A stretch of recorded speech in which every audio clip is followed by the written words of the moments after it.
Yayo. Soyez les bienvenus à la chaîne YouTube École de Sagesse. Je m'appelle Djinou, je suis l'animateur qui présente des événements, ou des fêtes importants liés à la culture africaine. Je suis camerounais et mon nom signifie sagesse. Aujourd'hui je vais vous présenter la fête africaine du nom de Kwanzaa. Quelles sont les origines de cette fête? La fête de Kwanzaa a été fondée en 1966 aux États-Unis par M. Maulana Karanga. Elle est célébrée aux États-Unis et dans les pays où il y a beaucoup d'Africains. Les Afro-Américains avaient eu l'idée de fonder cette fête dans les années 1960 au cours du mouvement de libération des Noirs de l'esclavage. M. Karanga est un auteur, activiste contre le colonialisme et professeur afro-américain. Il fut inspiré de fonder cette fête à cause des révoltes qui avaient eu lieu en 1965 à Watt en Los Angeles. Le nom Kwanzaa provient de cette expression en swahili, Mutanda ya Kwanzaa.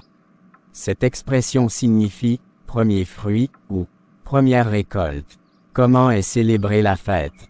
La fête de Kwanzaa est célébrée pendant 7 jours, du 26 décembre jusqu'au 1er janvier.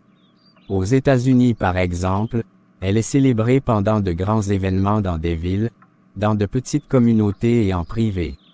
Elle est devenue populaire aux États-Unis, mais elle n'est pas encore reconnue comme une fête fédérale.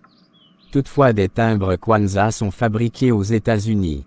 La Kwanzaa est une fête non religieuse, tous les Africains de différentes croyances religieuses peuvent la célébrer aussi bien que les autres. La fête de Kwanzaa est basée sur 7 différents principes appelés Nguzo Saba. Chaque principe est fêté en un jour précis durant la période de la célébration de la fête. Voici ces 7 différents principes.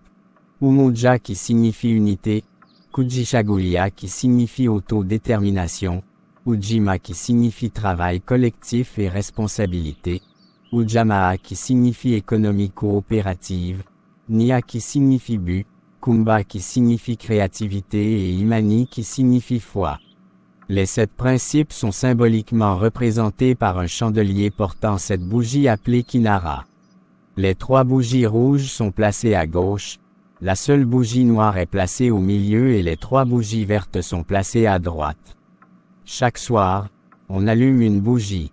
On commence avec la bougie noire, ensuite vient le tour des bougies rouges et on termine avec les bougies vertes. Cette façon d'allumer les bougies veut dire que le peuple noir vient en premier, ensuite la lutte et son espoir qui naît de la lutte. Les bougies ont les mêmes couleurs que le drapeau de Kwanzaa. Le noir représente le peuple noir, le rouge représente la lutte du peuple noir et le vert représente l'espoir du peuple noir. Les bougies rouges symbolisent l'autodétermination, le travail et la responsabilité collective, puis l'économie coopérative. Par contre les bougies vertes symbolisent le but, la créativité et la foi. Lors du festival de Kwanzaa, il y a par exemple au programme, l'hommage aux ancêtres, la lecture de la poésie africaine, de la musique, de la danse etc. Chaque année, la célébration du festival tourne autour d'un thème. Janine Bell, la présidente et directrice artistique de l'Elegba Folklore Society en Virginie avait annoncé que le thème du festival en 2023 serait la connaissance de soi. De plus, un afro-descendant devrait tirer au sort un nom, afin d'obtenir un test gratuit d'ADN pour connaître son lieu d'origine africaine. Lorsque la fête de Kwanzaa est célébrée en privé, on met l'accent sur l'enfant, car il est important pour la survie de la culture et le développement de la communauté. Bref, l'enfant et l'avenir sont représentés symboliquement par le maïs. Chaque enfant est représenté par un épi de maïs.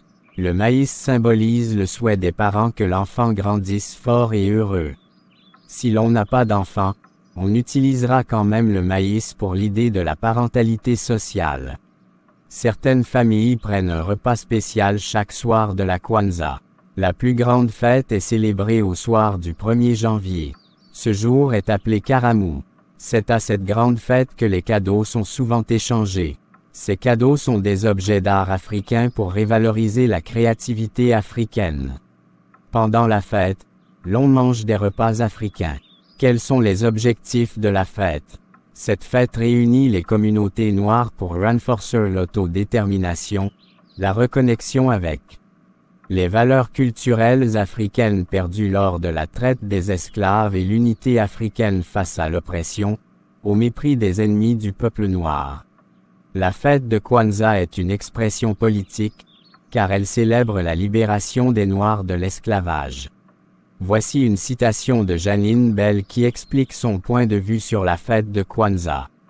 Je cite: « L'idée est que les Africains et les personnes d'origine africaine se rassemblent autour de la famille, de la communauté et de la culture, afin que nous puissions être dans des espaces où, selon les mots du docteur Karanga, nous nous sentons pleinement africains et pleinement humains en même temps. » Fin de citation. Il est important que le peuple noir pratique, puis médite sur les objectifs et les 7 principes de la fête de Kwanzaa durant toute l'année.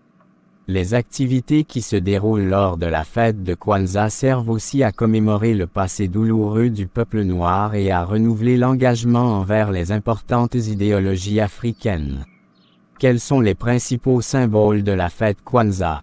Ces symboles sont les 7 bougies à 3 couleurs qui représentent les 7 principes de la Kwanzaa, le chandelier pour y déposer les bougies qui représentent les ancêtres africains, la coupe de l'unité dans laquelle les membres de famille boiront, qui représente l'unité et la communauté, le set de table qui représente l'histoire, la culture, la tradition, les produits agricoles africains qui représentent le travail et la famille, le maïs qui représente les enfants, l'espoir pour l'avenir, un thème pour la fête qui influence les activités de la Kwanzaa et finalement les cadeaux qui symbolisent la fraternité. En conclusion, le peuple noir peut découvrir à travers cette vidéo que malgré toutes les formes d'oppression qu'il subit de la part des peuples à peau blanche, Dieu agit en sa faveur en suscitant parmi lui des élites pour le rassembler et lui rappeler qu'il doit reconstruire et écrire sa propre histoire. La fête de Kwanzaa est un exemple pratique de l'effort de l'élite Maulana Karanga pour réhabiliter l'identité culturelle africaine. Chaque Africain doit suivre l'exemple de M. Karanga en essayant de voir dans quelle mesure il pourrait contribuer grâce à ses talents à la réhabilitation de la culture africaine. S'il vous plaît, changez vos mentalités erronées en croyant que ce sont vos chefs d'État qui devraient tout faire à votre place et aussi en accordant inutilement trop d'importance aux fêtes des religions étrangères qu'à la fête de Kwanzaa ou à une autre fête africaine.